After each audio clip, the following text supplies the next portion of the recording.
Ternyata sunat anak pada saat masih bayi itu lebih banyak manfaatnya loh Mom dari segi kesehatan ketimbang sunat anak pada saat sudah memasuki usia remaja. Nah, hal ini juga yang membuat Umi itu memutuskan untuk sunat anak ketiganya Umi pada saat usia masih bayi, yaitu 2,5 bulan.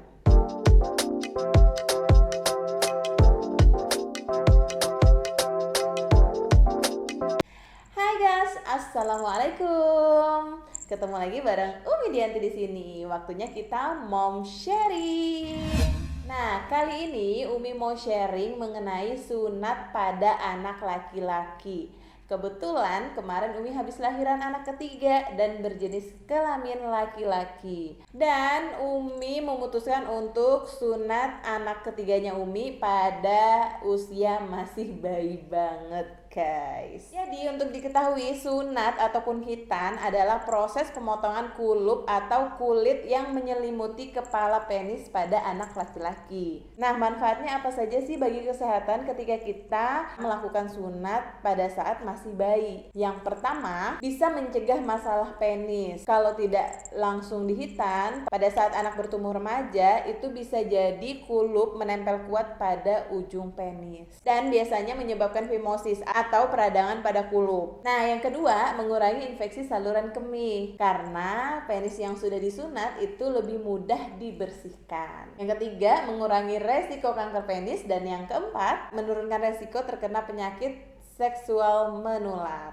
Lalu yang kita ketahui dalam agama Islam, sunat atau khitan ini merupakan hal yang wajib bagi laki-laki. Disunahkan biasanya anak-anak laki-laki itu dihitan pada usia 7-14 hari, itu waktu yang sunnah. Tapi pada umumnya di Indonesia khitan atau sunat itu dilakukan pada anak usia SD sekitar 8-10 tahun gitu. So, karena sekarang perkembangan juga semakin maju, teknologi khitan juga semakin maju, akhirnya Umi memutuskan untuk menghitan atau sunat anak laki-lakinya Umi pada saat usianya 2,5 bulan. Nah, kenapa nih 2,5 bulan sedangkan waktu sunnah kan 7-14 hari? Jadi ceritanya waktu Mas Fatih usia 7 hari itu udah mau dihitan. Umi sudah panggilkan mantri yang biasa sunat bayi. Waktu diperiksa ternyata ukuran kemaluan bayinya Umi itu masih belum cukup, sehingga ditunggu beberapa hari lagi sampai ukurannya sudah lumayan cukup untuk alat yang digunakan nanti. Nah, karena abinya atau suaminya Umi itu kerjanya tidak satu kota sama Umi dan harus kembali ke perantauan untuk kembali bekerja, akhirnya Umi menunda sunat pada Mas Fatih sampai usia 2,5 bulan sambil menunggu abinya pulang lagi ke sini dan menyaksikan proses khitan tersebut. Akhirnya Mas Fatih dihitan pada usia 2,5 bulan deh. Nah, untuk proses khitan ini Umi memilih metode super ring, yaitu metode terbaru yang biasa digunakan dalam proses khitan. Jadi untuk sunat atau khitan ini sendiri udah banyak banget metodenya, nggak kayak dulu kan cuman satu-satunya cara dipotong terus dijahit. Nah, sekarang ini udah banyak banget, ada yang namanya metode clamp, ada namanya metode super ring, dan lain-lain. Masih banyak lagi yang nggak mungkin Umi jelasin satu-satu, tapi mau jelasin aja yang dipakai sama Mas Fatih, yang Umi ambil paketnya untuk sunat anaknya Umi. Kemarin Umi pakai metode super ring. Kenapa pakai metode super ring? Karena itu metode yang paling terbaru dan juga paling minim resiko. Dia pakai alat seperti ini, jadi kayak cincin plastik gitu yang nantinya akan dipasangkan di kepala penis, kemudian diikat dengan benang dan sisa kulupnya itu dipotong. Jadi ikatannya itu yang nanti akan memotong sisa kulupnya sendiri dan hasilnya lebih bagus atau estetik gitu guys ya. Nah, kenapa juga nih Umi hitan Mas Fatih ini dari bayi? Karena yang pertama itu minim trauma. Terus banyak banget manfaatnya bagi kesehatan. Terus nggak pakai dramaan gitu. Karena bayangin aja ya, kalau udah gede kan umur 7 atau 10 tahun gitu udah pasti udah tahu rasa sakit.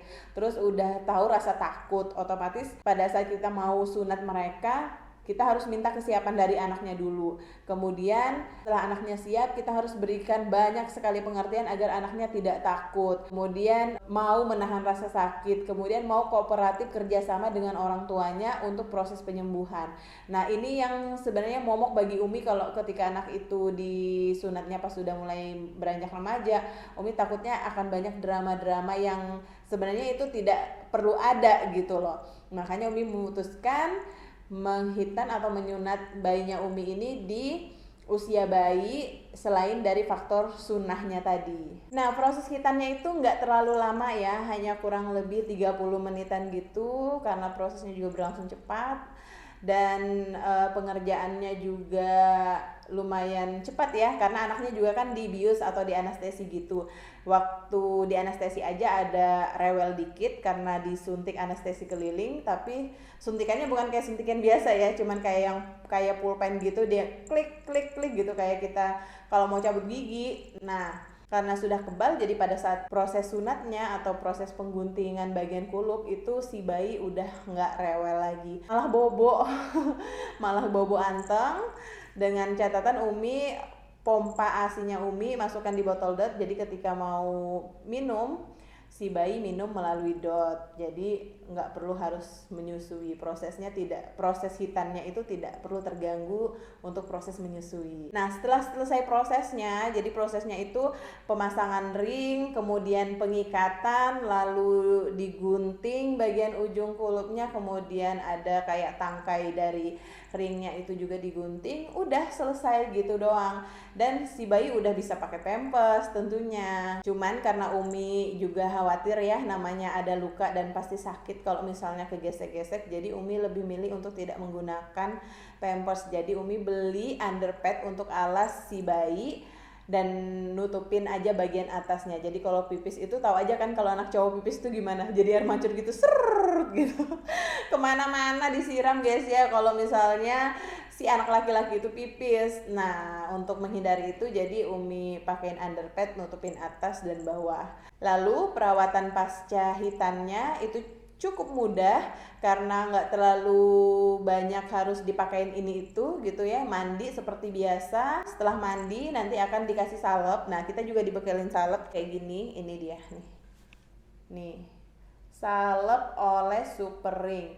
Jadi dia itu ada kandungan anti nyerinya, kemudian ada kandungan antibiotiknya dan kandungan aloe vera untuk melembabkan. Jadi setelah habis mandi pagi dan sore wajib banget dioles salep Super Ring ini di bagian lukanya, di bagian luka melingkarnya. Nah, hari ketiga itu diwajibkan untuk mandi berendam. Jadi pas hari pertama, kedua, ketiga Fatih itu mandinya seperti biasa, mandi biasa gitu, tapi jangan terlalu kena itu bagian penisnya karena pasti masih nyeri ya kalau baru hilang gitu kan anestesinya. Hari ketiga Fatih itu harus mandi berendam. Jadi Umi setiap mandi setelah saya disabunin, kemudian Fatihnya direndam di air hangat bagian pinggang ke bawah untuk merendam bagian kemaluan selama 20-30 menit. Fungsinya untuk membuat luka itu semakin ngembang dan alatnya akan semakin cepat lepas. Jadi untuk Super Ring ini lebih simple gitu kalau menurut Umi ya dari metode yang lain.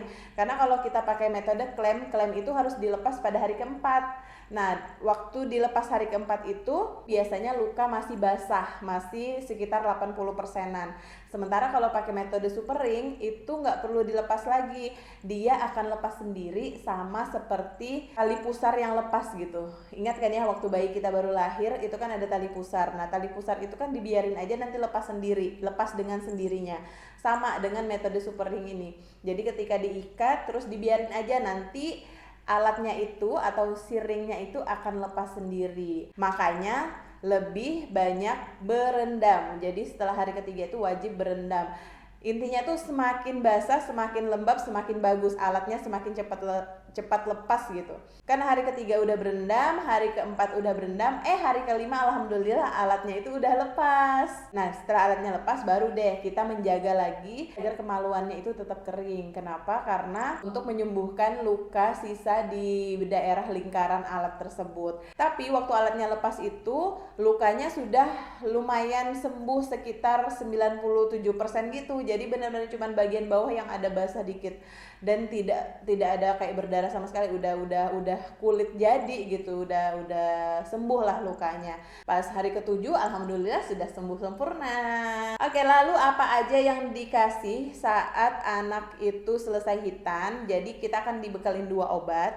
Nah kebetulan kemarin dibekelin 2 obat ini, antibiotik dan anti nyeri. Antibiotiknya itu Amoxan, isinya amoxicillin, dan anti nyerinya Sanmol atau isinya paracetamol. Jadi hanya 2 obat ini yang diminumkan 3 kali sehari supaya lukanya tidak infeksi dan si anak juga tidak merasakan nyeri. Alhamdulillah di hari ke-7 Mas Fatih sudah happy banget, udah pokoknya selama ringnya itu udah mulai lepas, Mas Fatih udah bisa pakai pampers, udah nggak ngerasain sakit lagi sampai alatnya itu lepas, dan sampai sekarang udah bagus tuh modelannya. Alhamdulillah proses hitan pada Mas Fatih udah selesai dan nggak ada lagi kegalauan Umi nanti pas besar mau hitan-hitan lagi. Nah oh iya, banyak yang tanya nih kemarin di IG, Umi kalau misalnya anaknya itu dihitan dari bayi, apa nanti pas besar harus hitan lagi? Loh, kalau misalnya gede dihitan lagi, habis dong nanti. Terus kasihan dong anaknya, nggak mungkin kan udah dipotong lagi. Jadi ibu-ibu semuanya yang punya anak laki-laki, ketika berpikir mau menghitan anaknya semasa bayi, itu insya Allah tenang aja, nanti nggak perlu hitan lagi, cukup sekali hitannya pada masa bayi, udah bebas. Nanti pas udah gede nggak usah lagi mikirin mau hitan-hitan segala, dan lebih efektif. Oke, sebelum Umi akhirin video ini, tips dari Umi yang pertama, kalau mau hitan anak itu usahakan masih bayi banget, ikuti sunnah 7-14 hari. Tapi kalau memang pun dalam waktu sunnah alatnya belum cukup di kemaluannya anak kita, ya nggak apa-apa ditunda maksimal sampai sebelum anak bisa tengkurap. Kenapa Umi bilang sebelum anak bisa tengkurap? Karena kalau sudah anak bisa tengkurap itu proses penyembuhannya akan lebih lama, karena kita tidak mungkin ya membatasi geraknya anak ketika dia pengen tengkurap, pengen gerak sana sini gitu kan. Kita tidak bisa membatasi anak apalagi di usia bayi seperti itu. Nah kalau dia belum tengkurap itu kan lebih mudah lagi, seperti Mas Fatih kan 2,5 bulan dia belum tengkurap. Itu lebih mudahnya dia ya udah baring doang, nggak ada gerak sana sini, paling gerak tangan dan kaki, dan penyembuhannya cepat. Terbukti ketika normalnya itu 7-11 hari baru lepas ringnya, di Mas Fatih hari ke-4 ke-5 itu udah lepas. Hari ketiga itu sudah mulai terlepas sedikit-sedikit, hari keempat itu sudah sekitar 70% terlepas, dan hari kelima udah lepas sama sekali. Jadi penyembuhannya itu lebih cepat. Oke guys, itu tadi sharing Umi mengenai hitan atau sunat pada anak laki-laki di usia bayi, terutama di anaknya Umi, di Mas Fatih. Semoga sharing Umi ini bermanfaat, and see you, bye bye.